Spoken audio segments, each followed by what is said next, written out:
శ్రూయతాం రాక్షసశ్రేష్ఠ వచో మే సారవత్తయా నీయతాం స్వగృహే మేహి సద్భక్త్యా లింగముత్తమం భూమౌ లింగం యదా త్వంచ స్థాపయిష్యసి తత్ర వై స్థాస్యత్యత్ర న సందేహో యథేచ్ఛసి తథా కురు.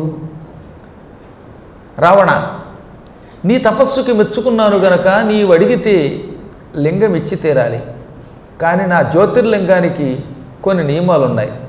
నాలో ఉన్న అపూర్వమైన వెలుతురుని తేజస్సుని లింగంగా మార్చి నీకు ఇస్తున్నాను. ఈ లింగం జాగ్రత్తగా పట్టుకెళ్ళు. ఎక్కడైనా నేల మీద లింగం పెట్టావా ఆ లింగం అక్కడే అతుక్కుపోతుంది, ఇంకా స్థిరంగా అక్కడే ఉంటుంది. ఇక ఆ తర్వాత నువ్వు కాదు కదా, నేను కూడా అక్కడి నుంచి కదలలేను. నా శక్తి కూడా అక్కడి నుంచి పని చెయ్యదు. ఆ లింగం కలియుగాంతం వరకు అక్కడే ఉంటుంది. ఇది నా నియమం. కాబట్టి దారిలో ఎక్కడా ఈ లింగం పెట్టకూడదు. జాగ్రత్త సుమ అనగానే నేను ఎందుకు పెడతానండి నేల మీద? ఆ లింగాన్ని ఇంటికి పట్టుకెళ్ళి లంకలోనే పెడతానన్నాడు. ఇంకొక నియమం, ఈ లింగం పట్టుకెళ్ళిన వాడు ఆకాశయాత్ర చేయకూడదు, నేల మీదే నడిచెళ్ళాలి. ఇక్కడి నుంచి నువ్వు కాలినడకనే లంకకి వెళ్ళాలి. నువ్వేదో మహామహిమ ఉందని ఆకాశంలోకి ఎగరడానికి ప్రయత్నిస్తే ఈ లింగాన్ని పట్టుకుని పైకి ఎగిరిన వెంటనే నువ్వు భంగమై నేల మీద పడిపోతావు. ఇక నువ్వు లేవవు. మూర్ఖుడా, కాలినడకన వెళ్ళు అంటే అప్పుడు ఆయన దారిలో సముద్రాలు ఉంటాయి కదంటే సముద్రాల మీద నడిచే శక్తి నీకు ఎలాగో ఉంది కనుక అక్కడ కూడా నడిచే వెళ్ళు, ఆకాశంలో ఎగరకుండా నీళ్లలో నడుచుకుంటూ పో అన్నట్టు. అంతవరకు వెసులుబాటు ఇచ్చావు కనుక నీళ్ళైనా నిప్పైనా నడుచుకుంటూ పెడతాను అని ఆ లింగాన్ని చేత్తో పుచ్చుకొని బయలుదేరాడు వాడు. అలా మరి అందుకే అంతకాలం పట్టింది. ఆకాశగమనంలో అయితే వాడు క్షణాలు వెళ్ళిపోట్టండి. చాలామందికి అనుమానం కూడా రావాలిగా. వాడు ఆకాశగమనంలో అయితే కైలాస పర్వతం నుంచి బయలుదేరితే హుమ్ అంటే అక్కడికి వెళ్ళగలడు. ఆకాశగమనం నిషేధం అంటే అక్కడ. అందుకే కాలినడకన బయలుదేరి వెళ్ళాడు. కొంతసేపటికి వాడికి తెలియకుండానే మూత్ర విసర్జనకి వెళ్ళవలసిన కర్మ పట్టింది. రావణాసురుడు మలమూత్రాలు అదుపులో పెట్టుకున్నవాడు. కానీ ఇప్పుడు శివ పరీక్ష. చూసే శివుడు ఎంత పరీక్షిస్తాడో.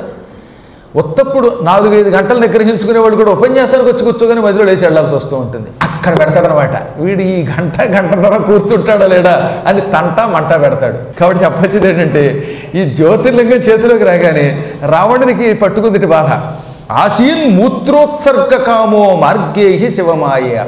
దారిలో మహారాష్ట్రకి రాగానే అతడికి నిగ్రహించుకోలేనంత బాధ, మూత్ర విసర్జనకి వెళ్ళవలసిన బాధ వచ్చేసింది. ఆపుకోలేకపోయాడన్నాడు ఆయన. తత్ స్తంభితం న శక్త. వ్యాసుడు రాసిన మాట. స్తంభింపలేకపోయాడు అంటే కాసేపు కూడా అదుపులో పెట్టలేకపోయాడు వాడు. మహాబాధపడిపోయాడు. అయ్యా, బాధ బస్సుల్లో అప్పుడప్పుడు కారుల్లో ప్రయాణం చేసేటటువంటి జీవులకు తెలుస్తుంది కదా. అప్పుడు వాళ్ళు ఎక్కడ కారు ఆగుతున్నామని చూస్తారు, రోడ్డు మీద ఆపలేరు. ఆ సమయంలో దిక్కుమాలు టోల్గేట్ వాళ్ళు ఉంటారే, అక్కడ కనుక ట్రాఫిక్ జామ్ అయితే ఇంకా వాళ్ళ బాధ అంతా కాదు ఇంత కాదు. అప్పుడు ఆయన అటు చూశాడు ఇటు చూశాడు. ఈయన అదృష్టం, అక్కడ ఒక గోపాలకుడు కనబడ్డాడు, గోవులు కాసుకునేవాడు. వెంటనే గోపాలకుడిని పిలిచాట. ఒరే బాబు ఇలా రానగానే వాడు వచ్చాట. ఎవరు బాబు తమరంటే, నా గురించి నీకు తెలియదా, దశాస్యుండి దశకంఠుండి రావణాసురుణ్ణి అన్నట్ట. అమ్మ బాబు నువ్వు రావణ అని వాడు హడులెత్తి పారిపోయాడు. పారిపోకనాయన, నేను రావణాసురుణ్ణైనా అందరికీ పాపాత్ముడిని కాను. కొంతమందిని నాకు విరోధులైన వాళ్ళని మెడ విరిచి నెత్తురు గడగడ తాగి, అవేవో డ్రింకులు తాగుతారు కదా, ద్రాక్షారసం దానిమ్మ రసం, ఈ మధ్యకాలంలో దిక్కుమాల దంసప్పులు అవి తాగినట్టుగా నేను విరోధుల యొక్క తల అలా విరిచి మొండెం పుచ్చుకొని గడగడ వాడి రక్తం తాగుతాను. ఆ తర్వాత మాంసాన్ని కరాకర సాయంకాలం పూట కొంతమంది బజ్జీలు నవ్వినట్లుగా, మిరపకాయ బజ్జీ నవ్వినట్టుగా, మరి కొంతమంది పచ్చికూరల పేరుతో క్యారెట్ దుంప కరకరకర నవ్వినట్టుగా నవ్విలు తిని అవతల పారేస్తాను. కానీ నీలాంటి కుర్రాళ్ళ తోలికి రాను. నాకు చిన్న ఉపకారం నువ్వు చేస్తే శాశ్వతంగా నీకు నేను ఉపకారం చేస్తానన్నట్ట. అయితే నువ్వు కూడా కొంచెం మంచివాడివి అన్నమాట అనగా, కొంచెం కాదు నాయన, చాలా మంచివాణ్ణి కనుకే నీకు లంచం ఇస్తానంటున్నాను. నువ్వు ఇలా రా. ఈ నా చేతిలో ఉన్నది జ్యోతిర్లింగం, శివుడిచ్చిన లింగం. ఈ లింగం కాసేపు నువ్వు పట్టుకో. నేను ఈ లోపు ఇక్కడే పక్కనే నా లోపల ఉన్న కొన్ని బాధలు తీర్చుకొని కాళ్ళు కడుక్కొస్తాను. ఎందుకంటే మూత్ర విసర్జనకి వెళ్ళాక కాళ్ళు కడుక్కోకుండా ఆ చేతులతో ఇది ఎత్తుకోకూడదు, ముట్టుకోకూడదు లింగాన్ని అనగా, ఏమండి ఈ లింగాన్ని ఎంతసేపు పట్టుకోవాలండి అన్నట్ట. ఏం వెంగలిలా మాట్లాడతావేమిట్రా నాయన, నేను వెళ్ళి ఆ పక్కకి వెళ్ళి రహస్యంగా కాలకృత్యం తీర్చుకుని పక్కన ఉన్నటువంటి నీళ్లతో కాళ్ళు కడుక్కొని వచ్చేస్తాను. వచ్చి రాగానే ఈ లింగం నేను పట్టుకుపోతాను. ఈ పని చేసినందుకు ఈ భూమండలంలో నీవు కోరుకున్న చోట అగ్రహారం ఇచ్చేస్తాను గోపాలక అన్నట్ట. అప్పుడు ఆ గోవులు కాపరి సరే అని అన్నాడు. వెంటనే రావణాసురుడు తన చేతిలో ఉన్న జ్యోతిర్లింగం వాడి చేతిలో పెట్టాడు. ఆ జ్యోతిర్లింగం పట్టుకోగానే వాడు వణికిపోయి బాబో అన్నట్ట, మొయ్యలేకపోతున్నాను అన్నట్ట, కింద పెట్టేస్తున్నాను అన్నాడు. నాయన కింద పెట్టామంటే కొంప ములిగిపోతుందిరా బాబు, ఈ లింగం ఎంత బరువుగా ఉన్నా ఓం నమ శివాయ అనే పంచాక్షరి మంత్ర జపం చేస్తే మాత్రం అట్టే బరువు ఉండదు. ఏది ఒకసారి నేను చెప్పాను కదా, ఓం నమ శివాయ అనమంటే వాడికి నమశివాయ తిరగల, నమశివాయ అన్నట్ట. అయినా సరే ఆ లింగం కాస్త బరువు తగ్గిపోయి స్వల్పంగా మారిపోయింది, తేలికైపోయింది. ఓహో, నమశివాయ మంత్రానికి ఎంత భయం ఉందన్నమాట అన్నట్ట. అవును ఆయన, నమశివాయ అనకు వెళ్ళలేక చచ్చిపోతున్నాను. నేను నవవ్యాకరణ పండితుడిని, సంస్కృత పండితుడిని, ఎంత నరమాంసం తిన్నా నాకు స్పష్టంగా నాలుగు తిరుగుతుంది. ఓం నమశివాయ అంటే వాడికేమో నోరు తిరగదు, ఓం నమశివాయ అన్నాడు. ఏదో ఒకటి తగలడు. మొత్తం మీద నమశివాయ అని ఈ లింగాన్ని కాసేపు పట్టుకున్నాడు. అంటే దీన్ని బట్టి రావణాసురుడికి భాషాదోషం వస్తే వాడు తట్టుకునేవాడు కాదు. ఇంత పాపాత్ముడైన దిక్కుమలాడు వాడు సంస్కృత పండితుడు కదటండి. ఎటువంటి పాండిత్యం వాడిది. జటాకటాహ సంభ్రమ భ్రమన్ నిలింప నిర్జరి విలోల వీచి వల్లరి విరాజమానమూర్ధని, ఇంతంత గొప్ప సమాసాలతో శ్లోకాలు రాసినవాడు, పంచచామరం వంటి శ్లోకాలు రాసినవాడు వాడు.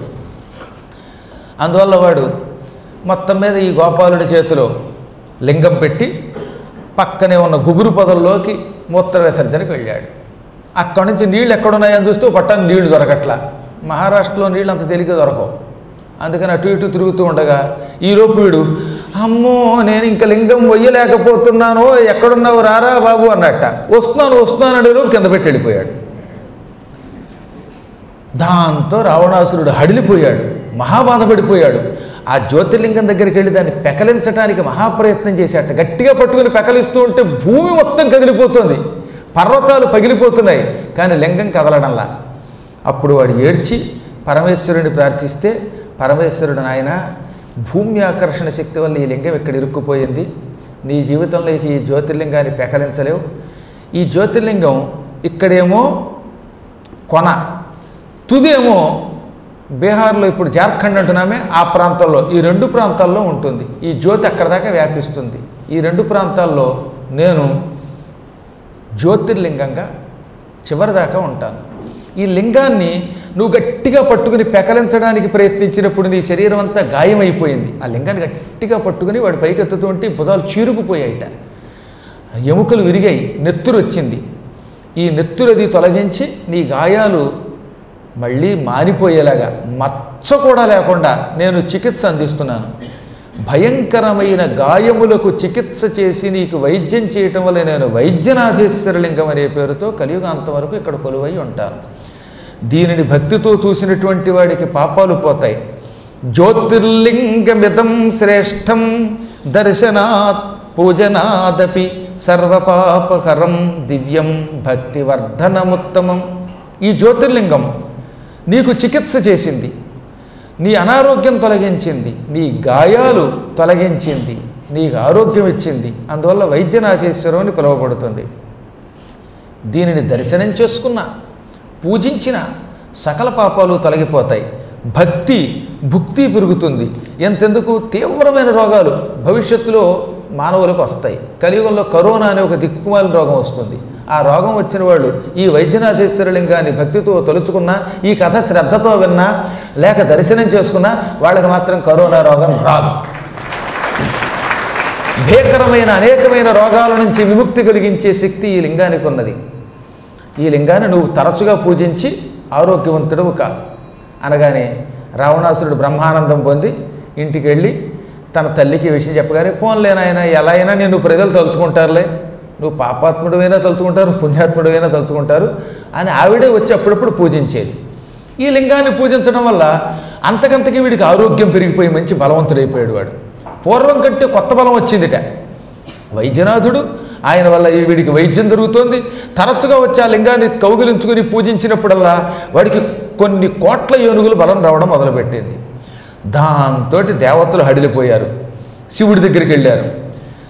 రావణోయం దురాత్మా హి దేవద్రోహీ కలహ్కుధీ. దేవతలంతా ఒక రోజున శివుడి దగ్గరికి వెళ్ళాలనుకున్నారు. శివుడి దగ్గరికి వెళ్ళే ముందు అదృష్టవశాత్తు నారదుడు వచ్చాడు వాళ్ళ దగ్గరికి. నారదుడి సలహా తీసుకున్న తర్వాత శివుడి దగ్గరికి వెళితే బాగుంటుంది అనుకున్నారు వాళ్ళు. అందుకనే నారదుడికి నమస్కరించి, నారద, పరమ దుర్మార్గుడు ఈ రావణుడు అసలే బ్రహ్మవరాల వల్ల శివవరాల వల్ల గర్వించి ఉన్నాడు. అది సరిపోక ఈ మధ్యన వాడు జ్యోతిర్లింగాన్ని కూడా ప్రతిష్ఠించాడు భూలోకంలో. ఆ జ్యోతిర్లింగం లంకకి రాలేదు కాబట్టి కొంత బతికిపోయాం. కానీ వాడు తరచుగా జ్యోతిర్లింగాన్ని భక్తితో పూజిస్తున్నాడు. పూజించినప్పుడల్లా వాడికి ఎక్కడ లేని శక్తి వస్తోంది.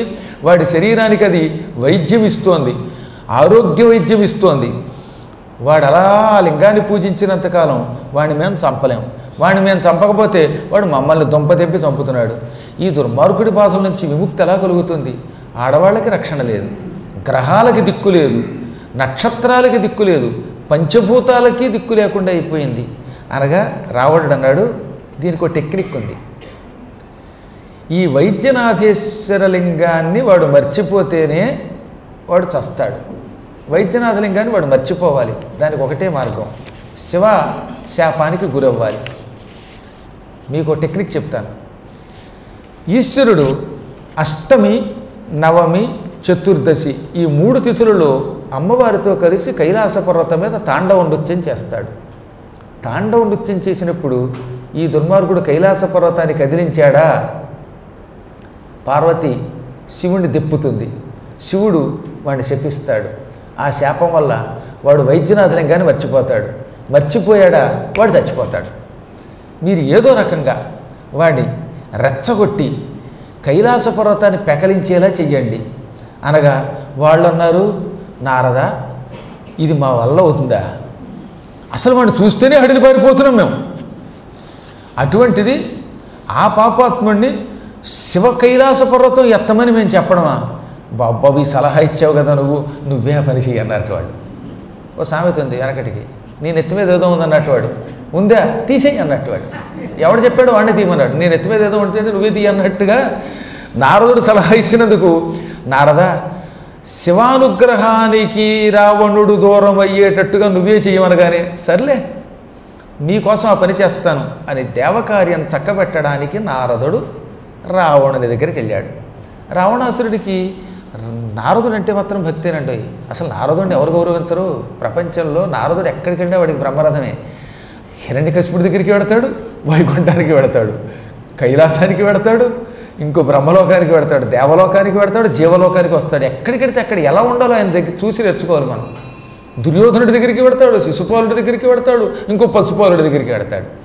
రావణుడి దగ్గరికి వెళ్ళగానే రండి తాతగారు అన్నట్ట. రాక్షసోత్తమ, నీ వంటి శివభక్తి కలిగిన వాడు ఎక్కడా లేడు. ఇక తపస్సులో నిన్ను మించిన వాడు లేడు. నిన్ను చూడగానే నా మనవడు అని నాకు ఎక్కడలేని ఆనందం వస్తూ ఉంటుంది. పులస్త్య ప్రజాపతి నా తమ్ముడు, వాడి మనవడివి అంటే మా సోదరుడి యొక్క మనవడివి, నా తమ్ముడి మనవడివి కనుక నాకు మనవడివి. ఆహాహా, ఏమి నీ శక్తి, ఏమి నీ బలం అనగానే ఎప్పటికీ నా జన్మ ధన్యమయ్యింది. నారదుడు అంత తేలిగ్గా ఎవరిని మెచ్చుకోవడని అందరూ అంటారు. నువ్వు నన్ను మెచ్చుకున్నావంటే తాతయ్య నిజంగా నేను గొప్పవాడే కదా అన్నట్ట. సందేహం ఏముంది? కానీ అన్నాడు. అయ్యో సందేహం ఏముందంటావు, మళ్ళీ కానీ అంటావు. ఏ కానీ యాగాని ఏమిటి అన్నట్టు ఆయన. మరి చెబుతున్నా విను. నువ్వు మహాతపస్సు చేసి వైద్యనాథేశ్వర జ్యోతిర్లింగాన్ని కూడా భూలోకంలో ప్రతిష్ఠించావు. నువ్వు తలుచుకుంటే కొండలు పిండవుతాయిట, నువ్వు తలుచుకుంటే పంచభూతాలు తలకిందులు అవుతాయిట. కానీ ఈ మధ్యన కొంతమంది అంటున్నారు, ఎంత గొప్పవాడైనా కైలాస పర్వతం పెకలించలేడు వాడు, శివుణ్ణి మాత్రం పైకి ఎత్తలేడు అంటున్నారు కొంతమంది. నీ బలం శివుడి దగ్గర పనిచేయదట కదా అన్నాడు ఈయన. ఏమండి నా బలం పనిచేయదండి శివుడి దగ్గర అనొచ్చగా. ఇప్పుడు మూర్ఖుడు, వీడు మూర్ఖుడు కదా. ఏమిటి శివుడి దగ్గర నా బలం పనిచేయదా? శివుడంతా ఆయన బతుకంతా, నేను తపస్సు చేయబట్టి ఆయనకి పేరు వచ్చింది అన్నాడు ఈయన. అహంకారం అలా తండ్రికి వచ్చిందనమాట. ఎవరిని ఎలా పడగొట్టాలో అలా పడగొట్టాలి. ఒక మూర్ఖుడు సర్వనాశనం అవ్వాలంటే వాడు రెచ్చగొట్టే అనమాట. నువ్వు గొప్పవాడు, గొప్పవాడు, నువ్వు చేయగలవు ఏదన్నా అంటే వీడు చేయకూడని పనులు చేసి చేతులారా సర్వనాశనమే చస్తాడనమాట. మనం ఎంతమందిని చూడలేదండి. కైలాస పర్వతాన్ని నువ్వు పెకలించలేవు అనగానే వీడు రెచ్చిపోయాడు. అప్పుడు నారదుడు, నా మనవడివి నువ్వు అనిపించుకోవాలంటే ఏం చేస్తావో తెలియదు. శివుడు పార్వతితో కైలాసం మీద తాండవమాడుతున్నప్పుడు ఆ కొండ మొత్తం పీకి తీసుకొచ్చి పక్కన పెట్టు, అప్పుడు కొండనెత్తిన నా మనుమండు మహానుభావుండు అంటాను అనగానే నీ పేరు నిలబెడతాను తాతయ్య, ఇప్పుడే బయలుదేరతాను అన్నట్టు. ఇప్పుడు కదా అష్టమి దాకా ఆగు, లోపల ఒరితొష్ట అష్టమి దాకా ఆగరా నువ్వు తిట్టుకుంటూ, పైకి మాత్రం విశిష్ట అష్టమి దాకదా ఆగన్నట్ట. నువ్వు చెప్పావు కదా ఆగుతానన్నాడు. సరిగ్గా మాఘమాసం వచ్చింది. మాఘమాసంలో శుక్లపక్షంలో అష్టమి తిథి వచ్చింది. ఆ రోజు కైలాస పర్వతం మీద మహానృత్యం చేశాడు శివుడు, తాండవమాడాడు. ఎక్కడెక్కడి వాళ్ళు వచ్చేశారు. భూలోకం నుంచి కొందరు మహర్షులు వచ్చారు, స్వర్గం నుంచి కొందరు వచ్చారు, పాతాళవాసులైన నాగులు వచ్చారు. ఒక్కొక్కళ్ళు ఒక్కొక్క విధంగా శివుడికి ఆనందం కలిగించారు. కొందరు మద్దెలలు వాయించారు, కొందరు బోరాలు ఊదారు, కొందరు పాటలు పాడారు, కొందరు శంభో శంభో అని నామస్మరణ చేశారు, కొందరు పంచాక్షరీ జపం చేశారు. అప్సరసలు కూడా శివుడితో కలిసి నాట్యం ఆడారు. అప్పుడు పార్వతీ సమేతంగా పరమేశ్వరుడు నృత్యం నాట్యం ఇవన్నీ చేశాడు. నృత్యాల్లో చాలా తేడాలు ఉన్నాయి, అవన్నీ చూపించాడు ఆయన. ఆ సమయంలో శంకరుని అందరూ సంతోషపెడుతూ ఉన్న సమయంలో రావణుడు వచ్చాడు. నారదుడు చెప్పినట్టుగా శివుడు మంచి తాండవమాడుతున్నాడు. మమ్మల్ని గాలి కొదిలి వీళ్ళంతా ఆటలు పాటలు పాడుకుంటారా, ఈ కొండని పెకలించి పక్కన పెట్టేద్దాం అనుకున్నట్ట. అనుకుని కిందకి వెళ్ళాడు. కొండ కింద చేతులు 20 చేతులు పెట్టాడు, 10 తలలు ధరించాడు. ఆ కొండను హుమ్మని పైకి ఎత్తడానికి ప్రయత్నించాడు. అంత తేలిగ్గా కదలలేదు. కానీ వాడు మూర్ఖుడు కదా, అందులో అంతఃపురమే వైద్యనాథేశ్వర లింగాన్ని కూడా పూజించాడేమో, ఎక్కడ లేని బలం వచ్చింది. ఆ బలంతో మొత్తం మీద కొండని పెకలించి 10 తలల మీద ధరించాట. 10 శిరస్సుల మీద కైలాస పర్వతాన్ని పెకలించి పెట్టుకున్నాడు. పెట్టుకుని ఇటు ఇటు కదిలాడు. కదలగానే పార్వతి పక్కకు పడిపోయింది. శివుడు కదిలిపోయాడు. ప్రమదగణాలు ఒరిగిపోయారు. పైన నృత్యాలు జరుగుతున్నవన్నీ భంగం అయిపోయాయి. ఇలా కదిలిపోతూ ఉంటే అప్పుడు పార్వతీదేవి పక్కపక్క నవ్వింది. ఏమి పార్వతి నవ్వుతున్నావు, అసలే నృత్యం ఆగిపోయింది అని బాధపడుతుంటే అన్నాడు పరమేశ్వరుడు ఏమీ తెలియనట్టుగా. అప్పుడు పార్వతి ఏమందో వినండి. సచ్చిష్యస్య ఫలం జాతం సమ్యక్ జాతం తు శిష్యతః శాంతాత్మనే సువీరాయ దత్తం యదతులం బలం. మంచి శిష్యుడి సంపాదించావుగా, గొప్ప శిష్యుడు ఉన్నప్పుడు ఇలాంటి ఫలితాలు వస్తాయి. నీ శిష్యుడు బాగా చేశాడులే, మహాశాంత స్వభావంతో ఎవడడిగితే వాడికి లేదనకుండా వరాలు ఇచ్చేస్తావు. ఒకడికేమో నెత్తిమీద చెయ్యడితే బూడిదైపోయి వరం ఇస్తావు, ఇంకో గాడిదకి ఇంకో వరం ఇస్తావు, ఇంకోటికి ఇంకో వరం ఇస్తావు. ఇప్పుడు వీడికి వైద్యనాథేశ్వర లింగం ఇచ్చావు. ఇంకేదైనా భవిష్యత్తులో ఆత్మలింగం అడిగితే అది కూడా ఇచ్చేయి, పర్వాలేదు, మనం కూడా వెళ్ళిపోదాం వాడి ఇంటికి. ఇలాంటి శాంత స్వభావం కలిగి అడ్డమైన వాడికి వరాలు ఇస్తూ ఉంటే ఏమవుతుంది అని గట్టిగా అందండి. శాంత స్వభావం నీకు ఎక్కువైపోయింది. భక్తులు అడిగితే వెనక ముందు చూడకుండా వరాలు ఇచ్చేస్తూ ఉంటావు. అదే నీ కొంప ముంచుతున్నది. తగిన శాస్తి అయ్యిందా? ఇప్పుడు వాడు కొండ పీకి తీసుకెళ్ళి లంకలో పారేస్తాడు, సముద్రంలో పారేస్తాడు. ఇద్దరం సముద్రంలో బుడుంగుని ములుగుతూ నాయన మమ్మల్ని మళ్ళీ బయటికి తీరా అని వాడిని ప్రార్థిద్దాం. రేపటి నుంచి ఈశ్వరుడి కంటే లంకేశ్వరుడు గొప్ప అంటారు. అనగానే ఆ వెటకారానికి ఆయనకి ఎక్కలేని కోపం వచ్చేసింది. వెంటనే మహాదేవుడు రేరే రావణ దుర్భక్త మా గర్వం వహ దుర్మతే శీఘ్రం చ తవ హస్తానాం దర్పఘ్నశ్చ భవేదిహ. ఓరి రావణ, దుష్టుడా, మూర్ఖుడా, పాపి, పార్వతీ సమేతంగా పరమేశ్వరుడు తాండవ నృత్యం చేస్తూ ఉంటే, అందులో అష్టమి నాడు విశిష్ట నృత్యం చేస్తూ ఉంటే దాన్ని భంగం చేస్తావా? నీ చేతులు నరికి నిన్ను చంపేవాడు ఒకడు పుడతాడు. మానవ జాతిలో శ్రీమన్నారాయణుడు రాముడు అనే పేరుతో పుట్టి నీ చేతులు నీ తలలో నరికి పారేస్తాడు. నీ తలలు గద్దలు ఎత్తుకుపోతాయి. ఇదిగో ఈ క్షణం నుంచి నువ్వు వైద్యనాథేశ్వర లింగం అనేది ఉందని మర్చిపోతావు. ఇక నీకు వైద్యనాథేశ్వర లింగం గుర్తుకురాదు. దాని పక్క నుంచి వెళ్ళినా దండం పెట్టవు. ఆ పాపం వల్ల నీకు శక్తి రాదు. శక్తిహీనుడువైన నువ్వు ఆదిశక్తితో సమానురాలైన సీతామాతను అపహరిస్తావు. అపహరించిన కొద్ది కాలానికి సర్వనాశనం అయిపోతావు మూర్ఖుడా. ఈ ప్రపంచంలో కైలాస పర్వతం, 7 కొండలు, ఇటువంటి వాటి జోలికి వచ్చిన వాళ్ళందరికీ కుక్క చావు తప్పదని చెప్పించాడు. అందుకే ఎప్పుడు 7 కొండలు లేవు, 2 కొండలు ఉన్నాయి, 1 కొండ ఉంది అన్నవాడు ఎవడన్నా సరే వాడు ఎముకలు దొరకని చేస్తాం. అటువంటి వాటి జోలికి వెళ్ళకూడదట. ఏ భగవంతుడు మాట్లాడటండి, ఆయన సర్వాంతర్యం ఎంతైనా క్షమిస్తాడు. కానీ ఒక స్థాయి దాటి మన ఇష్టం వచ్చినట్టు రెచ్చిపోయి దేవతల ఆలయాలకు అపచారం చేసేస్తే, కొండలు పిండి చేసేస్తే, ఎత్తిపారేస్తే ఏమవుతుంది? ఇదంతా రావణుడు వెళ్ళలేదు. ఇంతలో నారదుడు వచ్చాడు. ఏం నారదా, ప్రొఫెసర్ తాతయ్య బాగుందా నా బలం అంటే? నాకు నచ్చావురా, ఇలాగే చెయ్యి, అప్పుడప్పుడు శివుడికి కాస్త శృంగభంగం చేస్తూ ఉండు అని లోపల నీకు శృంగభంగం అయ్యింది. ఈ శాపం గురించి చెప్పలేదు, చెబితే వీడు శివుడి కాళ్ళ మీద వీడు వరాలు అడుగుతాడు, అందుకని నేను చెప్పకుండా భలే పని చేసావు. అయ్యింది ఏదో అయింది, ఈ కొండ ఎక్కడే పారేయి. ఒకసారి కొండ ఎత్తాక నువ్వు వీరుడు అని అర్థమైంది కదా, ఇంక ఈ కొండ ఎక్కడికి తీసుకెడతావు కనుక నువ్వు చెప్పావు కనుక ఈ కొండ ఎక్కడే పారేస్తున్నాను ఢామ్మని పారేసి దర్జాగా ఇంటికి వెళ్ళిపోయాడు.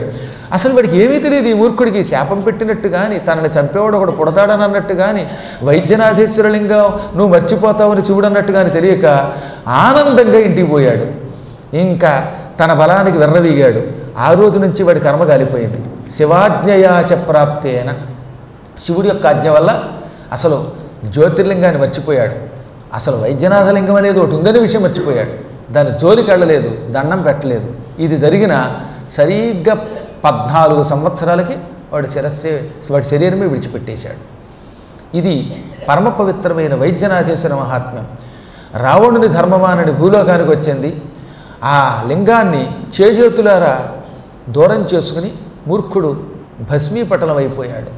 పుణ్యాత్ములు వైద్యనాథేశ్వర లింగం ఆయువుని పెంచుతుందని, ఆరోగ్యం ఇస్తుందని గ్రహించి వీలున్నప్పుడు వెళ్ళి దర్శనం చేసుకుంటూ ఉంటారు. నాయన నారద, ఈ జ్యోతిర్లింగాలన్నీ నీ మీద ఉన్న భక్తితో చెబుతాను. ఇదంతా బ్రహ్మ నారదుడికి చెబుతున్నాడు అనే విషయం మర్చిపోకూడదు. సౌనకాదులకు సూతుడు చెబుతున్నాడు, వేదవ్యాస మహర్షి రాశాడు, నేను మీకు చెబుతున్నాను. అందులో అంటాడు బ్రహ్మదేవుడు నారదునితో, పరమ పవిత్రమైనది వైద్యనాథేశ్వరలింగం. ఏ లింగానికి ఆ లింగానికి ఒక గొప్పతనం ఉన్నది. అందులో వైద్యనాథేశ్వరలింగం భవరోగాలకు కూడా మందు. మనం పుట్టాక చేసే ఎన్నో పాపాలు ఉన్నాయే, ఈ పాపాలన్నీ రోగాలే. మనకి తెలియకుండా వచ్చే పాపిష్టి ఆలోచనలన్నీ పాపాలే. మనం తల్లిదండ్రులకు చేసే అపచారాలు అవి పెద్ద రోగాలే. దేవతలకి చేసే అపచారాలు రోగాలే. ఈ విధంగా భవరోగాలకి, శారీరక రోగాలకి, శారీరక మానసిక రోగాలకి, ఆదివ్యాధులకి, వీటన్నిటికీ ఔషధం వైద్యనాథేశ్వర లింగం. ఆ లింగాన్ని భక్తి శ్రద్ధలతో తలుచుకున్న, లింగావిష్కరణ ఘట్టాన్ని విన్నా, రావణునికి శివుడు శాపవిచ్చిన ఘట్టాన్ని భక్తి శ్రద్ధలతో చెప్పినా విన్నా మానవుల పాపాలు ఆ క్షణమే భస్మమైపోతాయి అంటున్నాడు. తొలగిపోతాయని కూడా అలా. మాహాత్మ్యం శృణ్వతాం పాపం రుణాం భవతి భస్మసాత్. ఇది విన్న వెంటనే మానవులు అప్పటి వరకు చేసిన పాపాలన్నీ భస్మం అయిపోయాయి. ఇప్పటిదాకా మీరు చేసిన పాపాలన్నీ బూడిదైపోయాయి. కొత్త పాపాలు వెళ్ళి బయటకు వెళ్ళాక తెలుసుకోవచ్చు. సాధ్యమైనంత వరకు మళ్ళీ పాపం చేయకుండా ఉంటే ఈ ఫలితం వల్ల ఇహం పరం రెండూ లభిస్తాయి. ఇది పరమ పవిత్రమైన వైద్యనాథ జ్యోతిర్లింగేశ్వర మహాత్మ్యం ఆవిర్భావం. ఇదే గోకర్ణం ఉంది ఆత్మలింగం కదా, అది కూడా ఇలాగే ఉంటుంది.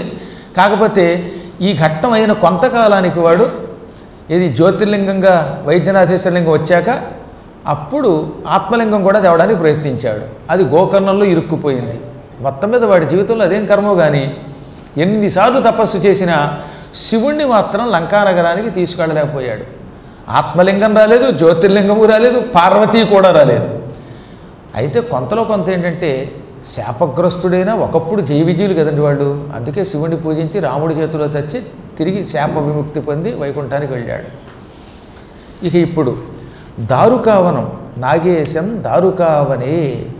దారుకావనంలో నాగేశ్వరుడనే పేరుతో ఈశ్వరుడు మరొక జ్యోతిర్లింగంగా ఉన్నాడు.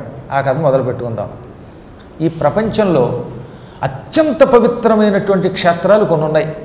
అవన్నీ ఒకదాన్ని మించిన ఒకటి. అవి ఏమేంటి వరసగా? అయోధ్య, మధురా, మాయా, కాశీ, కాంచీ, హ్యవంతికా, పురీ, ద్వారవతీ చైవ సప్తైతే మోక్షదాయినగా. అయోధ్యానగరం సరయూ నదీ తీరంలోని గొప్ప నగరం. సూర్యుడు కొడుకు వైవస్వతమును దానిని నిర్మాణం చేయించాడు. అప్పటి నుంచి అది ఇక్ష్వాకు వంశస్థుల పరిపాలనలో ఉంది. ఇప్పుడే కొద్ది రోజుల్లో అక్కడ రామాలయం నిర్మాణం అయిపోతుంది. మనం కళ్ళారా చూస్తాం, వెళ్ళి దర్శనం చేసుకుందాం, రామభజనలో పాల్గొందాం. రెండవది మధుర, బృందావనం దగ్గర ఉన్నది. ఢిల్లీ వెడుతూ ఉంటే మధుర స్టేషన్లో కొన్ని రైళ్ళు ఆగుతాయి, కొన్ని ఆగవు. ఆ మధురా నగరం దగ్గర కూడా కొద్ది రోజుల్లో మన అదృష్టవశాత్తు శ్రీకృష్ణ జన్మభూమి కూడా మనకి రాబోతున్నది. ఆ శ్రీకృష్ణ జన్మభూమిని ఆక్రమించుకున్న వాళ్ళందరూ కృష్ణ జన్మభూమికి వెళ్ళిపోతారు. ఎలాగో అక్కడికి కూడా వెళ్ళండి, జీవితంలో ఒకసారైనా చూడండి. అది అత్యద్భుత క్షేత్రం మధుర అంటే. అక్కడే ధ్రువుడు తపస్సు చేశాడు యమునా తీరంలో.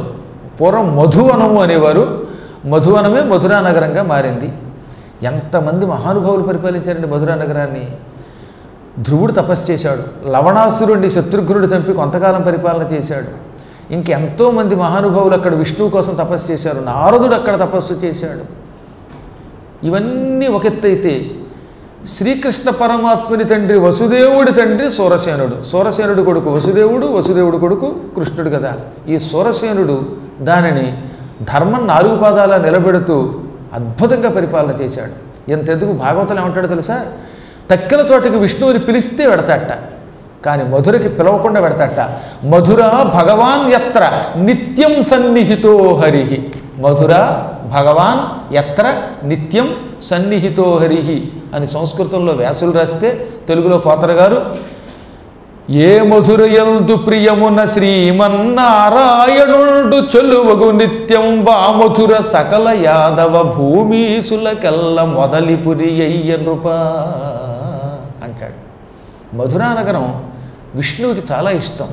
అందుకే ఎవ్వరూ ఆహ్వానించకుండా, ఎవరు గుడి కట్టకపోయినా అక్కడికి తనంత తాను వచ్చి అదృశ్య రూపంలో కొలువై ఉంటాడు. ఎందుకంటే మధుర పక్కనే బృందావనం ఉన్నది కనుక, మధుర బృందావనములు కలిసే ఉంటాయి కనుక ఆ ప్రాంతం అంటే అంత ఇష్టమైనకి. రాధా సమేతంగా నిరంతరం తిరుగుతూ ఉంటాడు. రాధామాధవుల సంచార నిలయం అండి ఆ మధురా నగర బృందావనాలంటే. ప్రేమైక స్వరూపులు వాళ్ళు, ప్రపంచమంతా వ్యాపించి ఉంటారన్నమాట. అక్కడికి వెడితే రాత్రిపూట పొదల్లో గుసగుసలు పడతాయి తెలుసా. నేను అనుభవించి ఉన్నాను, అందుకు చెప్తున్నాను. కొన్నిసార్లు ఆ పొదల్లోంచి ఏదో విచిత్రమైన మధురమైన గుసగుస శబ్దం వినపడుతుంది. ఆ గుసగుస కూడా ఏదో మనవాళ్ళు మాట్లాడుకునే ఫోన్ శబ్దంలాగా అసహ్యంగా ఉండదు, మధురంగా ఉంటుంది, అవ్యక్త మధురంగా ఉంటుంది. అందుకే అక్కడికి వెళ్ళిన వాడు తాను మర్చిపోతాడనమాట. నిరంతరం శ్రీకృష్ణుడు రాధని అప్పుడప్పుడు అక్కడ బతిమాలుకుంటూ ఉంటాడట. రాధ ఒక్క ముక్కైనా మాట్లాడవా, నువ్వు మాట్లాడితే నాకు ఎంతో ఆనందం అంటాడు ఆయన. రాధ యొక్క పాదాల ధూళి నెత్తి మీద వేసుకోవాలని కోరుకుంటాడట పరమాత్మ కూడా. అంటే ఆవిడెంత గొప్పతో ఆలోచించండి ఆ జగన్మాత. వదసి యది కించిదపి దంతరుచి కౌముదీ, వదసి యది కించిదపి దంతరుచి కౌముదీ, హరతి దరతి మిరమతి ఘోరం, స్ఫురదధర సీధవే తవ వదన చంద్రమా, రోచయతు లోచన చకోరం, ప్రియే చారుశీలే, ప్రియే చారుశీలే, ప్రియే. ఎంతో అందమైన ప్రవర్తన కలిగిందానా అంటాడు ఆయన. ఓ రాధ, కొంచెం నువ్వు మాట్లాడు, ఎక్కువ కూడా అక్కర్లా. గంటల ఉపన్యాసం వద్దు, 2 గంటల సేపు నీవేం ఉపన్యాసం స్టేజ్ మీద చెప్పక్కర్లా. కించిత్ అపి, కొంచెమైనా, ఎది ఒకవేళ, వదసి మాట్లాడితే, ఎంత పెసరైనా నువ్వు మాట్లాడగలిగితే అప్పుడు నాకు ఆనందం. ఎలాగ ఆనందం? ఆవిడ మాట్లాడడానికి నోరు తెరిస్తే దంతములు కనపడతాయట. ఆ దంతముల యొక్క రుచి, కాంతి కౌముది వెన్నెలలో ఉందట.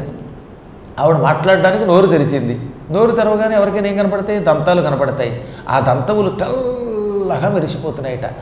దంతరుచి అంటే దంత కాంతి అని అర్థం అనమాట. రుచి అంటే మీరు అనుకున్నట్టుగా ఏదో ఉప్పు కారం ఆ రుచి కాదు, కాంతి. ఆ కాంతి కౌముది వెన్నెల వలె ఉందిట. ఆవిడ మాట్లాడితే వెన్నెల విరిసినట్టు ఉంటుందన్నమాట. అంత ఆనందం కలిగిస్తుందన్నమాట. అది ఎటువంటిది? హరతి ధర తిమిరమతి ఘోరం. నా హృదయంలో నువ్వు లేకపోవటం వల్ల విరహం అనే ఒక కటిక చీకటి ఉంది. చీకటి పోవాలంటే వెన్నెల రావాలి. నువ్వు మాట్లాడావంటే ఆ మాటలు నా హృదయంలో ఉన్న వ్యామోహం, విరహం అనే చీకటిని పటాపంచలు చేస్తుంది. అంటే అమ్మ మాట్లాడితే చాలంటే ఆయన. అందుకని రాత్రిపూట ఆవిడ ప్రేమగా మాట్లాడుతుంది, కృష్ణ అంటుంది. ఆ కృష్ణ అనే మాట విన్న వెంటనే ఈయన రాధ అంటాడు. అంటే మన తెలుగులో అయితే రాధ అంటే కానీ సంస్కృతంలో సంబోధనలో రాధే అనాలన్నమాట. ఆకారాంత స్త్రీలింగ శబ్దం సంబోధనలో ఏగా మారుతుంది. అందుకని హే రాధే అంటాడు. ఈ 2 మాటలు అక్కడ పొదల్లోంచి మనకి సన్నగా వినపడతాయి. కొంచెం భక్తి కలిగిన వాళ్ళకి ఆ శబ్దములు మనోహరంగా వినపడతాయి. అది వినడం కోసం మీరాబాయి అక్కడికి వెళ్ళి 3 రోజులు రేయింబవళ్ళు రాత్రిపూట బృందావనంలో చెట్టు పుట్ట గుట్ట మెట్ట తెగ తిరిగేసింది. ఆవిడ కనపడ్డాడు. మహాత్ములు ఎందరికో కనపడ్డాడు ఆయన. అసలు మీరాబాయి కీర్తనలు ఎంత ముచ్చటగా ఉంటాయి తెలుసా? యాదు ఆవే యాదు ఆవే బృందావన్కే నందకిశోరు యాదు ఆవే యాదు ఆవే. బృందావనంలో నందకిశోరుడు నాకు ఎప్పుడూ గుర్తుకొస్తున్నాడు. ఇక్కడ ఆవులు తిరిగాయి, ఇక్కడేమో కృష్ణుడు కాళీమర్దనం చేశాడు, ఇక్కడ గోవులతో పాటలు పాడాడు, ఇక్కడ ఆవుల పాలు పెతుక్కు తాగాడు, ఇక్కడ మురళి వాయించాడు. అవన్నీ గుర్తుకు తెచ్చుకుని ఆవిడ ఆనందంతో పరవశించిపోయింది. అందువల్ల భక్తులు జీవితంలో అయోధ్య తర్వాత 2వ పరమ పవిత్రమైన మోక్షపురం మధురకి వెళ్ళాలి. 3వది మాయా, హరిద్వారం అని పిలువబడుతుంది. అది సృష్టి ఆరంభంలో మొట్టమొదట విష్ణువు వైకుంఠం నుంచి భూమికి దిగొచ్చిన స్థలం కనుక హరికది ద్వారం కనుక హరిద్వారం అన్నారు. ఆయన తన మాయ లేకుండా రాడు కనుక ఆ మాయాపురం అని పిలువబడింది. అది అత్యద్భుత స్థలం. అది గంగానదికి ఒకవైపున కొండ మీదేమో చాముండాదేవి, మరొక కొండ మీదేమో పరమ పవిత్రమైన మానసాదేవి శివపుత్రికి ఉంటుందన్నమాట. ఈ విధంగా 2 దేవతలతో శ్రీమన్నారాయణునికి నెలవై కలియుగాంత వరకు చెలువై ఉన్న దివ్యస్థలం మాయాపురం. అంటే అక్కడ భాగవతం విన్నవాడికి పునర్జన్మ ఉండదట. ఇక 4వది కాశీ, ముక్తిపురం అంటే అదే, అక్కడ మరణిస్తే మోక్షం వస్తుంది. ఆ తర్వాత 5వది కాంచీపురం, అది దక్షిణాదిలో ఉన్నది. కంచి పరమాచార్యుల గురించి తెలుసుకోని వాడు ఎవడనో ఉంటే ఇంక వాడి కర్మ వాడిని ఎవడో బాగు చేయలేడు. అంత దివ్యస్థలం అది. ఏకాంబరేశ్వరుడికి, అమ్మ జగన్మాతకి, పార్వతీమాతకి ఇద్దరికీ నిలయం అది. అక్కడ ఒక్క మామిడి చెట్టు కింద, ఆంబరము అంటే మామిడి, ఏక ఆంబర, ఒక్క మామిడి చెట్టు కింద కూర్చుని పార్వతీదేవి కామాక్షి శివుడి కోసం తపస్సు చేస్తే శివుడు ఆ తపస్సుకు మెచ్చుకొని ఆవిడ భార్యను చేసుకున్నాడు. అందుకని ఒక మామిడి చెట్టు కింద ఉన్నాడు కనుక ఏక ఆంబర ఈశ్వరుడు, ఏకాంబరేశ్వరుడు. మన నోట్లో పడి ఏకాంబరేశ్వరుడు అయ్యాడు కానీ ఏకాంబరం కాదు, అది కర్మ. ఏకాంబరము కనకాంబరమును, అది ఏకాంబరేశ్వరుడు, అమ్మ ఏకాంబరేశ్వరి, కామాక్షి మాత. అందులోనే విష్ణు కంచి కూడా ఉన్నది. మహానుభావుడు కంచి వరదరాజుల వారు అద్భుతంగా ఉంటాడు ఆయన. ఇక అక్కడ గరుత్మంతుడి విగ్రహం ఉంటుందండి. గరుడ వాహనం సంవత్సరానికి ఒక్కరోజు ఉంటుంది ఊరేగింపుగా. అంటే సంవత్సరానికి ఒక రోజున ఉత్సవమూర్తిని గరుత్మంతుడి మీద ఎక్కి ఊరేగిస్తారు. ఈ సంవత్సరానికి ఒక్కరోజు ఊరేగించడం కోసం 6 నెలలు తోముతారు దాన్ని. 6 నెలలు ఇంత సేవ చేశాక కంచి గరుడ సేవ, ఊరేగేది ఒక్కరోజు. అందుకనే కంచి గరుడ సేవ అనే పేరు వచ్చింది. 6 months నానాయాత్ర పడితే అయితే ఇంత చేసి ఊరేగేది ఒక్క పూట అనమాట. అందుకని ఏమండి ఇంత కష్టపడి ఇంత సేవ చేస్తామా, ప్రయోజనం ఎంతండి అనడానికి సరదాగా కంచి గరుడ సేవ అని అంటారు అనమాట. పోనీ కంచి గరుత్మంతుడిని అంత అలంకరించి తోమి సిద్ధం చేయడానికి 6 నెలలు పట్టినందుకు 6 నెలలు ఊరేగిస్తున్నారా లేదట, ఒక్కరోజే. కొన్ని చోట్ల ఏర్పాట్లు చేయడానికేమో బోల్డ్ రోజులు పడుతుంది, వాడు వచ్చి 10 నిమిషాలు మాట్లాడిపోతాడు. అలాగనమాట. అందుకని కంచి గరుడ సేవ అనే సామెత కూడా పుట్టింది. ఆ దివ్యస్థలం కూడా మోక్షపురం.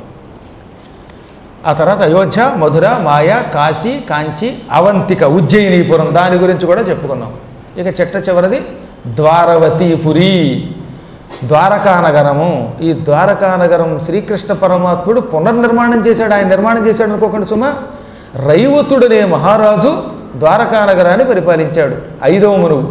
మనువుల్లో స్వయంభవమును మొదటివాడు, 2వవాడు సారోచిష్యుడు, 3వవాడు తామసుడు, 4వవాడు ఉత్తముడు, 5వవాడు రైవతమనువు, 6వవాడు చాక్షుషుడు, 7వవాడు వైవస్వతుడు.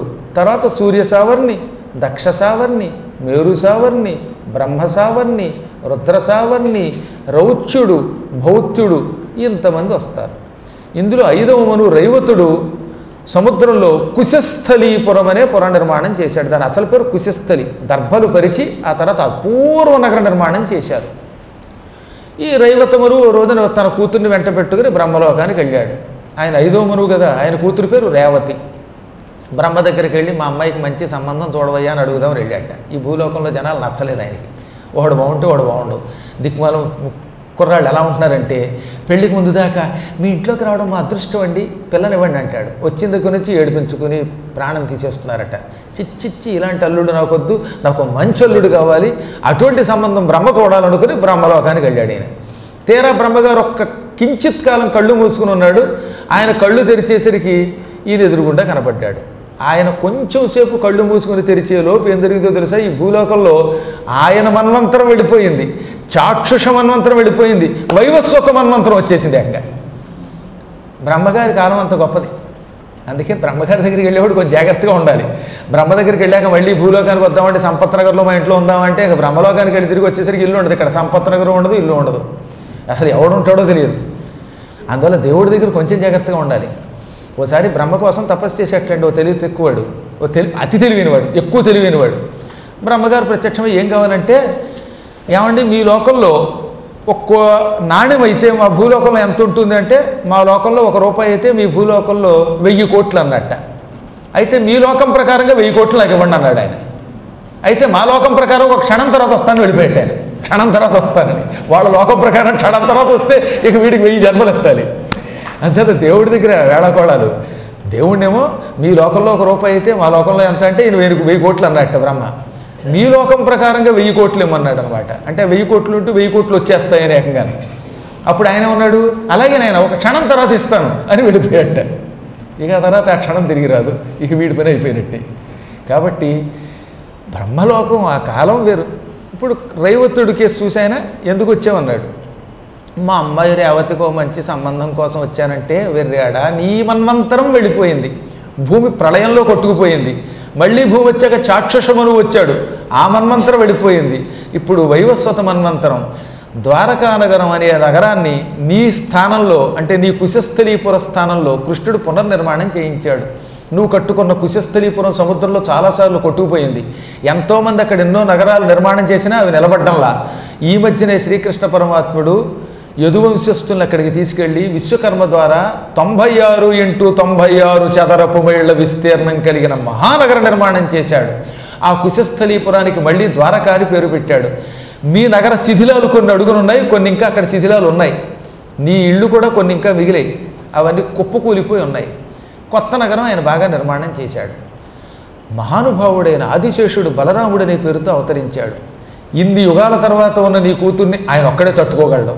కాబట్టి ఈ రేవతిని పట్టుకెళ్ళి బలరాముడికి ఇచ్చి పెళ్లి చేయనగానే ఆయన ముహూర్త కాలంలో భూలోకానికి వచ్చి వెంటనే, అంటే భూలోక కాలమానం ప్రకారం ఒక్క ముహూర్తంలో వచ్చి బలరాముడికి ఇచ్చి పెళ్లి చేశాడు. ఆ వనజ గర్భుపంపున రైవతుడను రాజు తెచ్చి రామునకిచ్చన్ రేవతి అనియడు కన్యను. అలా రేవతిని పెళ్లి చేసుకున్న స్థలం కూడా అది. అంటే యుగయుగాలుగా సముద్రములో ఆ కుశస్థలీపురం ఉండేది. అస్తమానము సముద్రుడు దాన్ని ఉంచేయడం, నగరం ధ్వంసం అయిపోవడం అయ్యేది. ఆపై శ్రీకృష్ణ పరమాత్ముడు ఏం చేశాడు, నాకు నగర నిర్మాణం చెయ్యి, నేనున్నంతకాలం నగరం ఉంచు, నేను అవతారం సాలించే ముందు నగరం అంతా, నేను శరీరం విడిచిపెట్టిన 3 రోజుల్లో మొత్తం నగరం అంతా సముద్రంలో మునిగిపోవాలి, నాశనం అయిపోవాలి. నేను ఒడ్డు మీద కొంతమందితో కలుసుకున్న ఆ భేంటు ద్వారక, ఠాకూరు ద్వారక ఇవి మాత్రం ఉంచు, తక్కిన ద్వారకల్ని నాశనం చేసేయి అన్నాడు. అందువల్ల ఇప్పుడు శ్రీకృష్ణ పరమాత్మ పరిపాలించిన ద్వారక ఎప్పుడో పశ్చిమ సముద్రంలో సముద్రాల మట్టం నుంచి లోపలికి అగాధంలో 12 మైళ్ళు అడుగునుంది టెక్క. దాన్ని వెతకడానికి ఎంతో ప్రయత్నం చేశారు. నగరం కనపడుతోంది, కానీ ఎంత గింజుకున్నా, ఎంత సైన్స్, ఎంత టెక్నాలజీ ఉపయోగించినా అందులోంచి ఒక్క వస్తువు పైకి రావట్లేదండి. దాన్ని డాక్యుమెంట్ తీశారు కదా, చూశారుగా మీరు, వాటి ఎంతో ప్రయత్నిస్తున్నారు ఇప్పటికీ. అందులోంచి ఒక్క పెట్టి తీయలేరు. తీద్దాం అనుకున్న యంత్రాలన్నీ నాశనం అయిపోతున్నాయి. ఎవరైనా దర్శనం చేసుకోగలుగుతున్నారు జలాంతర్గాముల ద్వారా, వాటి వస్తువులు జోలికెడితే ఆ జలాంతర్గామి పోయి వాళ్ళు చచ్చిపోతున్నారు. అందుకే పరిశోధకులు వాటి జోలికి వెళ్ళడంలా. అది అంత మహామహిమ కలిగింది ఆ ద్వారకంటే. జీవితంలో ద్వారక వెళ్ళకపోతే వాడు పుట్టిన చచ్చిన వాడితో సమానమని పూర్వకాలంలో శాస్త్రం అండి. మహాభాగవతంలో కానీ లేకపోతే గర్గ సంహితలో కానీ నువ్వు బ్రతుకు ఎత్తాక, అంటే జన్మ ఎత్తాక ఒక్కసారి కూడా ద్వారక చూడలేదా, అయితే నరకద్వార నీకోసం తెరవబడి ఉంటుంది అంటాడు. నరకద్వార విముక్తి కలిగించేది ద్వారక, అంత గొప్పది. అక్కడ రేపు సెప్టెంబర్ 1వ తారీఖు నుంచి మేము భాగవత సప్తాహం చేస్తున్నాం అన్నమాట. 29ని బయలుదేరి దారిలో సౌరాష్ట్ర సోమనాథలింగం చూసి, రిటర్న్ దిండిలో పోరుబందర్లో ఉన్నటువంటి కుచేలుడి యొక్క గుడి చూసుకుని అక్కడి నుంచి బయలుదేరి ద్వారక వచ్చి అక్కడ సప్తాహం చేసి, సరిగ్గా ఈ ద్వారకలో ఇప్పుడు మనం చూస్తున్న ద్వారకకి 25 కిలోమీటర్ల దూరంలో ఉంది ఈ నాగేశం దారుకావని. అందుకు చెబుతున్నాను ఇంత గొడవ మీకు. నాగేశ్వర జ్యోతిర్లింగం ఇప్పుడున్న ద్వారకా నగరం ఉందే అక్కడికి 25 కిలోమీటర్ల దూరంలో ఉంటుంది. అందుకే అక్కడ మకాం పెట్టినప్పుడల్లా మేము ఓ రోజు వెళ్ళి దర్శనం చేసి వస్తూ ఉంటాం. ఇంకో గొప్ప విషయం చెప్పాలిగా మరి. ఇప్పుడు మనం పురాణం చెప్పుకుంటున్న వేదిక శారదా పరమేశ్వరి దేవస్థానం. ఇది ఎవరి అధీనంలో ఉంది? శృంగేరి వారి అధీనంలో ప్రస్తుతం ఉన్నదవునా. ఈ శృంగేరిని ఎవరు స్థాపించారు? జగద్గురుడు ఆదిశంకరుడు. ఆదిశంకరాచార్యులు వారు బతికింది కేవలం 32 ఏళ్ళు.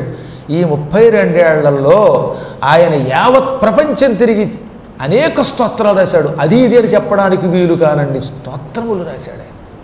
ఇంకా ముదాకరాత్త మోదకం అంటూ గణపతి మీద, దారిత దశముఖ కీర్తి పురతో మమపాతు హనుమతో మూర్తి అంటూ ఆంజనేయుడి మీద, భుజంగ ప్రయాతంతో సుబ్రహ్మణ్య స్తోత్రం రాసి, ఆయన శివుడి మీద అనేక స్తోత్రాలు, శివానందలహరి వంటివి రాసి, సౌందర్యలహరి అనే పేరుతో జగన్మాత మీద రాసి, ఇంకా నవగ్రహాల మీద రాసి, లక్ష్మీదేవి మీదేమో కనకధారా స్తోత్రం రాసి, ఇన్ని స్తోత్రములు లోకానికి అందించి వెళ్ళిపోయాడు ఆయన. ఆయన తిరగని క్షేత్రం లేదు, ఆయన పునఃసృష్టి చేయని క్షేత్రం లేదు.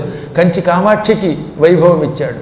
అనేక క్షేత్రాలు తిరిగాడు. అహోబల నృసింహం వెళ్ళాడు, అక్కడికి వెళ్ళి కూడా లక్ష్మీ నృసింహం మమదేహి కరావలంబ అన్నాడు. శ్రీశైలం వెళ్ళాడు. ఇలా అన్నీ తిరుగుతూ ఇప్పుడు మనం అనుకుంటున్న శృంగేరిని ఋష్యశృంగపురం అంటారు. అక్కడికి వెళ్ళి ఒక పీఠస్థాపన చేశారు జగద్గురువులు శంకరాచార్యులు వారు.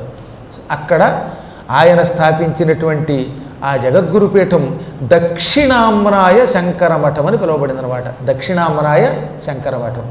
దానికి ఇప్పుడు మన భారతీ తీర్థస్వామి వారేమో అధికారులు, ఇప్పుడు ప్రస్తుతం గురువులు, తర్వాత విధుశేఖర భారతుల వారు ఉత్తరాధికారి కాబోతున్నారు. ఇది దక్షిణం వైపున శంకరుడు స్థాపించినటువంటి పీఠం. ఇది దక్షిణామ్నాయ శంకరపీఠం. ఇక్కడి నుంచి ఆయన తూర్పుకు వెళ్ళాడు శంకరుడు.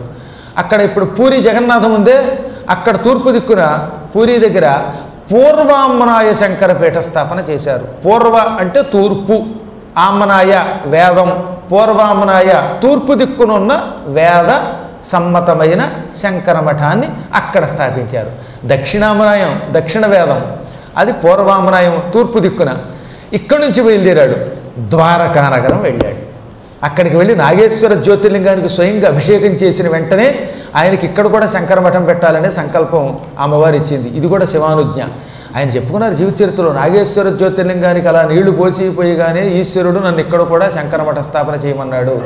అది పశ్చిమ దిక్కు కదా ద్వారక, అందుకని అక్కడికి వెళ్ళి పశ్చిమామ్నాయ శంకర మఠ స్థాపన చేశారు. అక్కడ ఇక్కడి నుంచి లాస్ట్ అండ్ ఫైనల్గా బదరీ వెళ్ళారు. బదరీకి కొంచెం ముందు జోషిల్ మఠం ఉంటుంది. బదరీ ఉత్తర ప్రాంతం. లాస్ట్ అండ్ ఫైనల్ ఇది ఆఖరి అన్నమాట. ఆఖరి మఠం ఏమిటి?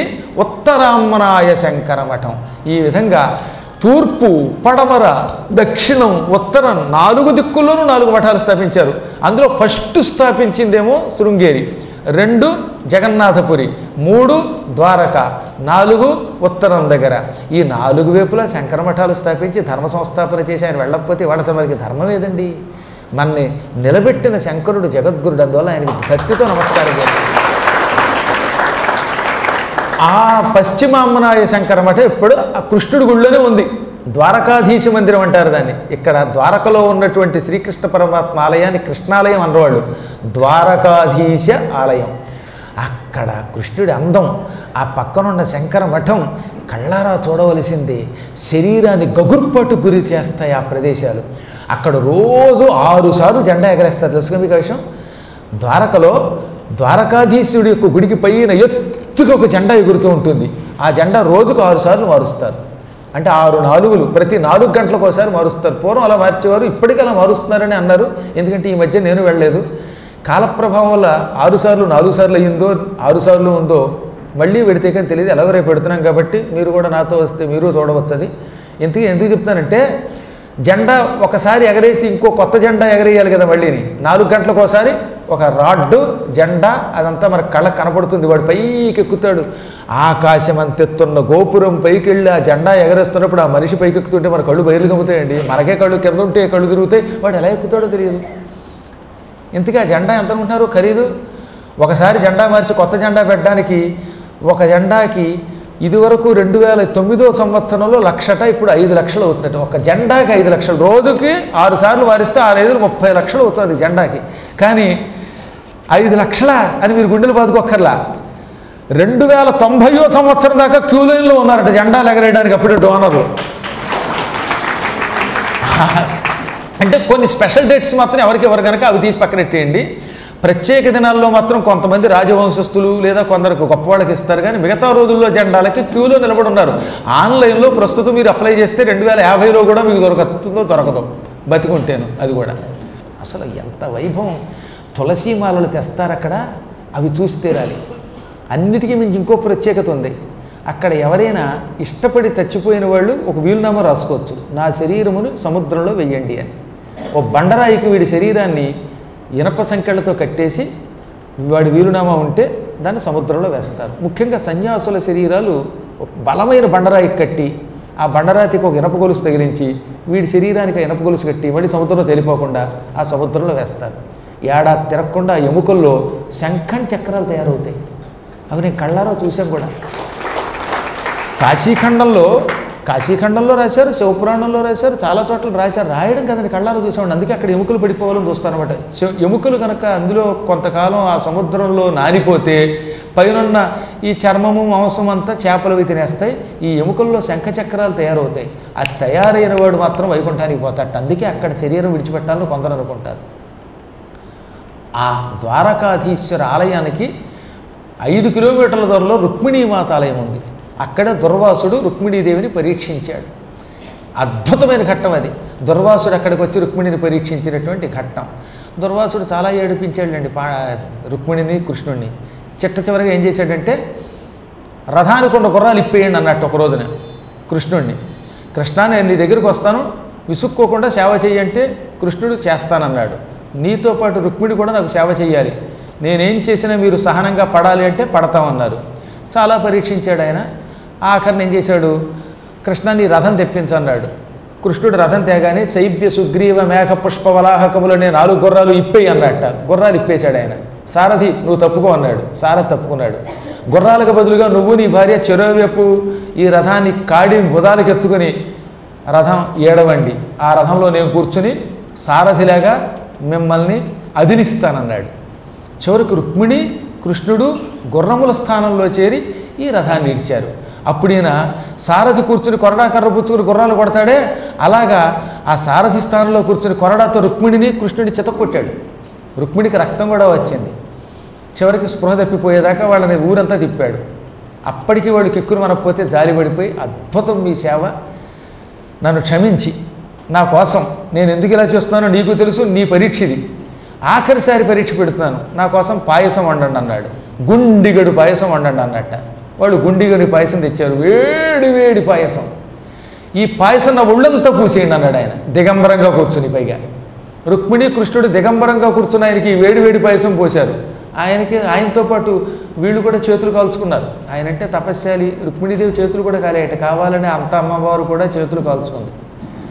అంతా పోసాక అప్పుడు హఠాత్తుగా దుర్వాసుడు రుక్మిణి కృష్ణుల కాళ్ళ మీద పడి ఏడ్చి, కృష్ణ ఇంత గందరగోళం చేయమని నన్ను పురమాయించావు, నీ వల్ల కదా నేను నిన్ను పరీక్షించాను అంటే, నా పరీక్ష కాబట్టే నువ్వు నన్ను ఏం చేసినా పాపం చుట్టుకోదన్నట్ట. నువ్వు నా ఒళ్ళంతా పాయసం పూసావు, రుక్మిణి బాగా పూసింది, కానీ నువ్వు ఈ కుడికాలి మడమ దగ్గర పాయసం పూయకుండా వదిలేసావు. అక్కడ బోయవాడి బాణం దెబ్బ తిని నువ్వు శరీరం విడిచిపెట్టేస్తావు. రుక్మిణి మాత్రం తక్షణం శరీరం విడిచిపెట్టి వైకుంఠానికి వెళ్ళిపోతుంది, నువ్వు అవతారం చాలిస్తావు అన్నట్ట. ఈ అవతారం చాలించడానికి తనకు కూడా ఒక శాపం తెచ్చుకోవడానికి దుర్వాసుని ఇలా పరీక్షించమని కృష్ణుడు తెప్పించుకున్నాడు. అసలు కూడా ఇది ఆనాడు దుర్వాసుడికి ఒళ్ళంతా పాయసాన్ని రుక్మిణి కృష్ణులు పూసినటువంటి స్థలంలో దుర్వాసుడు అంతటి పరమాత్ముడు, ఆయన ఆజ్ఞాపించినప్పటికీ నేను ఆయన కొట్టాను, ఆయన పరీక్షించాను, మరి పాపం ఎలా పోతుంది అని రుక్మిణీదేవికి గుడి కట్టాడు. అమ్మవారి వల్లే పాపాలు పోతాయి కనుక. దుర్వాసుని చేత ప్రతిష్ఠింపబడిన రుక్మిణీదేవి ఉంటుందండి కరెక్ట్గా గుడికి 5 కిలోమీటర్ల దూరం ఇంచుమించుగా. అక్కడికి వెళ్ళి రుక్మిణీదేవిని చూస్తే తెలిసి కానీ తెలియక కానీ మహాత్ముల్ని దూషించిన పాపాలు పోతాయట, అపమృత్యువులు పోతాయి. అందుకే అక్కడికి వెళ్ళాలి. ఇంత గొప్పవాళ్ళని మీరు కూడా ఎప్పుడో ఒకప్పుడు గొప్పవాళ్ళని తిట్టి ఉండొచ్చు కదా. ఏ పద్మాకర్ గారు బయటికి వెళ్ళాక తిట్టుకుని ఉండొచ్చు కొందరు, సెల్ ఫోన్ కట్టేయమంటాడు దిక్కుమాలాడని. ఆ పాపం మిమ్మల్ని ఏడిపించకూడదు, మీ వంశాలని పీడించకూడదు. అందువల్ల ఈ పాప ప్రాయశ్చిత్తానికి వెళ్ళి రుక్మిణిని చూడాలి. అక్కడ నుంచి ఇంకో 20 కిలోమీటర్లు వెళితే అక్కడ నాగేశ్వర జ్యోతిర్లింగం ఉంది. అద్భుతమైన జ్యోతిర్లింగం అది. ఈ నాగేశ్వర జ్యోతిర్లింగాన్ని భక్తి శ్రద్ధలతో తాకిన దర్శనం చేసుకున్న నాగదోషాలు పోతాయి. తెలుసో తెలియకో కలియుగంలో కృష్ణుణ్ణి తిట్టిన పాపాలు కూడా పోతాయి. శ్రీకృష్ణ పరమాత్మను ఎప్పటికి కూడా విమర్శించే మూర్ఖులు కొందరు ఉన్నారు, గోపీలోలుడు అన్నవాళ్ళు ఉన్నారు, ఇంకేవో అన్నవాళ్ళు ఉన్నారు, నోటికి వచ్చిన తిట్టిన వాళ్ళు ఉన్నారు. వాళ్ళందరి పాపాలు పోతాయి. ఇంతెందుకు, ఎవడైనా జీవితంలో తెలిసి కానీ తెలియక కానీ భార్యను హత్య చేస్తే ఆ పాపానికి విముక్తి లేదట. 8 జన్మల్లో కుష్ఠరోగంతో పుడతాడు, చర్మరోగాలతో పుడతాడని, చర్మం అంతా అదో రకంగా అయిపోతుందని, భార్య హత్య వల్ల ఇంత పాపం వస్తుందని మన పురాణాలు చెప్పాయి. అక్కడికి వెళ్ళి నాగేశ్వర జ్యోతిర్లింగాన్ని ముట్టుకుంటే తెలియక చేసిన ఈ భార్య హత్య పాపం పోతుంది. అలాగని ఇప్పుడు హత్య చేయకండి, తెలియక చేస్తేనే చెప్పేది. ఏదైనా చెప్తే అడ్వాంటేజ్గా తీసుకోకూడదు. మళ్ళీ ఈ మధ్యనే అయితే ఐశ్వరం వచ్చి అయితే మా ఆవిడ పొడి చేసి వెళ్ళి దర్శనం చేసుకోండి అన్నాడు ఆయన. పొడి చేసి వెళ్ళడం వల్ల తెలియక ఈ దౌర్భాగ్యుడు అలాంటి పాపాలు చేస్తే పోతాయి. ఇంకా మరొకటి చెప్పారు, శిశుహత్యా పాపాలు కొన్ని ఉంటాయి. ఏమిటా శిశుహత్యా పాపాలు? కావాలని చంపకపోవచ్చు, కొంతమందికి గర్భవతులు అవ్వడం ఇష్టం ఉండదు, అబార్షన్ చేయించుకుంటారట, అదొక మహాపాపం, భ్రూణహత్య అంటారు దాన్ని. తెలిసి కానీ తెలియక కానీ గర్భవతులు చాలామంది ఆసుపత్రికి వెళ్ళి ఇప్పుడే పిల్లల్ని కండం ఇష్టం లేదనో, లేకపోతే ఏ అత్తారింటి వల్ల గొడవ, అత్తవారు అలా చేసిన వాళ్ళు ఉన్నారు కదా, కోడలికి బలాత్కారంగా అబార్షన్ చేయించారు. ఆ పాపం కోడలతో పాటు వాళ్ళు అనుభవించక తప్పదు. ఈ శిశుహత్య, భ్రూణహత్య మహాపాపం నాగేశ్వర జ్యోతిర్లింగ దర్శనంతో తొలగిపోతుంది. కావాలని చేయకూడదు, కానీ పొరపాటున ఇలాంటివి చేసిన వాళ్ళు ప్రాయశ్చిత్తం కోసం పశ్చాత్తప్తులై అక్కడికి వెళ్ళి ఆ లింగాన్ని చూస్తే చాలు. కొత్త వస్త్రాన్ని స్వామికి సమర్పించాలట. అక్కడ కొంచెం జాగ్రత్తగా ఉండండి. జీవితంలో ఒక్కసారైనా ఒక పంచి, ఒక కండువా, లేక ఒక చీర లాంటివి నాగేశ్వర జ్యోతిర్లింగానికి సమర్పిస్తే వాడు మళ్ళీ వస్త్రములు కట్టుకోవాల్సిన అవసరం లేదు. అంటే అర్థం ఏంటి? మళ్ళీ జన్మ ఉండదని అంతరార్థం. అంతేగాని వస్త్రాలు కట్టుకోవాల్సిన అవసరం లేదంటే మేము కూడా భోగిపోయి ఒక యోగిపోయి మిగిలిను అన్నట్టుగా కాదు.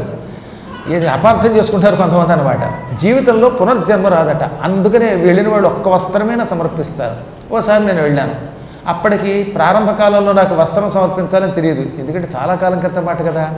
తీరా అక్కడికి వెళ్ళాక అక్కడ కూర్చున్న అర్చకుడు అన్నాడు, మీరు మంచి మంచి అంచు పంచులు కడతారండి మీ తెలుగు వాళ్ళు, మాకంతా దరిద్ర పంచులు. నిజంగా అక్కడ ఉత్తర భారత వాళ్ళ పంచులు బాగుండవు, మనకి ఎంత బాగుంటాయో, టింగురంగా నేను అంత అంచులు కడతాం. ఓ పంచి ఇప్పించండి అన్నాడు. నేను చాలా బాధపడి, కొత్త పంచీలు తేలేదండి, ఇక్కడ కట్టుకున్న పంచి తప్పలేదండి అంటే, ఆ కట్టుకున్న పంచి నాకు ఇచ్చేయండి, నేను స్వీకరిస్తున్నాను కదా, మీకు పాపం లేదన్నాడు.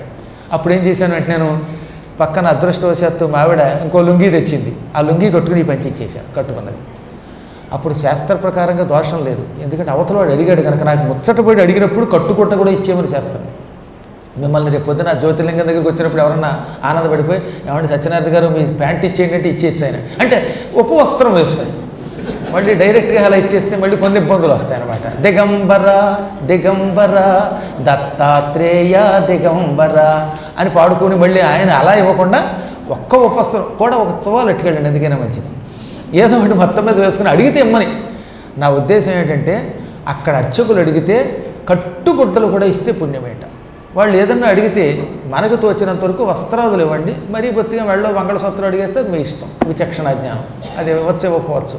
కానీ వస్త్రదానం అక్కడ చేస్తే ఈశ్వరుడికి ఒక కొత్త వస్త్రం సమర్పిస్తే అటువంటి వాడు ఈ భూలోకంలో ఈ తిండి తిప్పలు బట్టలు కట్టుకోవలసిన కొంపలు కట్టుకోవలసిన ఈ మానవ జన్మ పొందక్కర్లేకుండా శాశ్వత కైలాసం పొందుతాడు.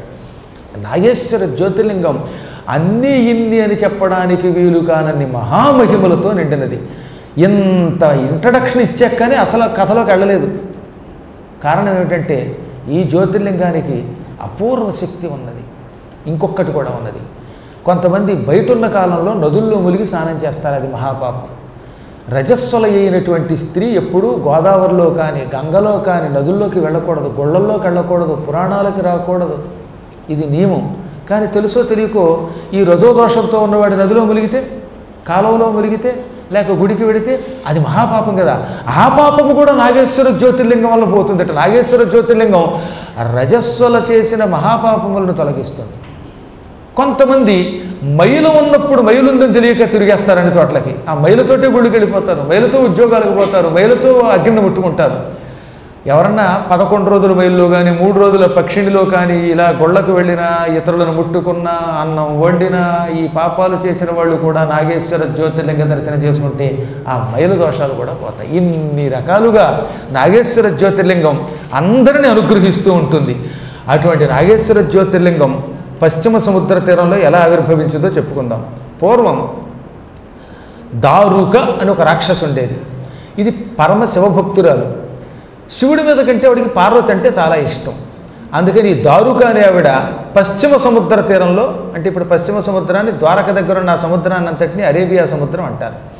ఈ సముద్ర తీరంలో 6 సంవత్సరముల పాటు పార్వతీదేవి కోసం మహాతపస్సు చేసింది. ఆవిడకి పార్వతి అంటే చాలా ఇష్టం. అంత దుర్మార్గురాలికి కూడా అమ్మంటే ఇష్టమే. రాక్షస స్త్రీలలో కొంతమందికి అమ్మవారి మీద భక్తి అలా ఉన్నవాళ్ళు ఉన్నారు. అది క్రూరురాలు. అయినా 6 సంవత్సరముల పాటు ఒంటిపూట భోజనం చేస్తూ కుంకుమ పసుపులతో జగన్మాత విగ్రహాన్ని అర్చన చేస్తూ ఓం నమశ్చండికాయై అనే మంత్రజపం చేసింది. ఈ చండికా మంత్రజపానికి మెచ్చుకున్న పార్వతి ఆవిడికి ప్రత్యక్షమయ్యింది. ఏం కావాలో కోరుకో అంటే, ఎప్పుడైనా దేవతల వల్ల లేక శివుడి వల్ల మాకు గండం వస్తే అప్పుడు వచ్చి నువ్వు నా పసుపు కుంకాలు నిలబెట్టాలందిటే. తథాస్తు అంది అమ్మవారు. శివుడు ఎంత బాగా వరాలు ఇస్తాడు, ఇవిడు అలాగే ఇచ్చేసింది. నా పసుపు కుంకాలు నిలబెట్టాలంటే తొందరపడి అలాగే అందిట. ఆ పసుపు కుంకాలు నిలబెట్టాలన్న దాని వెనకాతలు దాని అభిప్రాయం వీడికి అర్థం కాలేదా? అర్థమై కూడా వరమే ఇచ్చి ఉంటుంది. ఈ దారుక భర్త పేరు దారుకుడు. వాడు అసలు పేరు తెలియదు కానీ వాడికి భార్య అంటే చాలా ఇష్టం. అందుకని పెళ్ళాం పేరే నాకుంటే బాగుంటుంది అనుకుని వాడు కూడా దారుకుడు అని పేరు పెట్టుకున్నాడు. వీడు పరమ శివద్వేషి, భక్తద్వేషి, దేవద్వేషి. వాడు పశ్చిమ సముద్ర తీరంలో ఇప్పుడు ద్వారక ఉన్న ప్రాంతంలో 16 యోజనముల స్థలంలో ఒక భవనం కట్టుకున్నట్ట. యోజనం అంటే 8 మైళ్ళు, 8 16 అంటే 128 చదరపు మైళ్ళు పైగాది. అంత అద్భుతమైనటువంటి స్థలంలో ఇల్లు కట్టుకున్నాడు. అక్కడ ఉండేవాడు. భార్యా సమేతంగా హఠాత్తుగా దేవతల మీద దండయాత్రకు వెళ్ళేవాడు. ఈ సముద్రంలో అప్పుడప్పుడు ఓడలు పెడుతూ ఉంటాయి కదా. వీళ్ళు మహారాక్షసులు. ఓడల దగ్గరికి వెళ్ళి 2 చేతులతో ఓడపడంగా ఎత్తుకొచ్చి నగరంలో పారేసి వాటిని ధ్వంసం చేసి అందులో ఉన్నటువంటి స్త్రీలను మానభంగం చేసి వాళ్ళని తినేసి గందరగోళం చేసేవాడు. ఈ విధంగా దారుకుడు వాడి భార్య పార్వతీదేవి వరం వల్ల విజృంభించి ప్రజాహింస చేశారు. చివరికి దేవతలు మునులు తట్టుకోలేకపోయారు. తట్టుకోలేక శ్రీవత్స గోత్రం అంటే చాలా గట్టి గోత్రం అది. ఆ గోత్రంలో భృగు మహర్షి యొక్క వంశంలో భృగువు యొక్క కొడుకుల్లో ఔర్వుడు అని ఒకడు ఉన్నాడు. ఆ ఊర్వుడి దగ్గరికి వెళ్ళారు. ఆయన ఏం చెప్పాడో ఆ గొప్ప విశేషాలు ఏమిటో రేపు యథాప్రకారంగా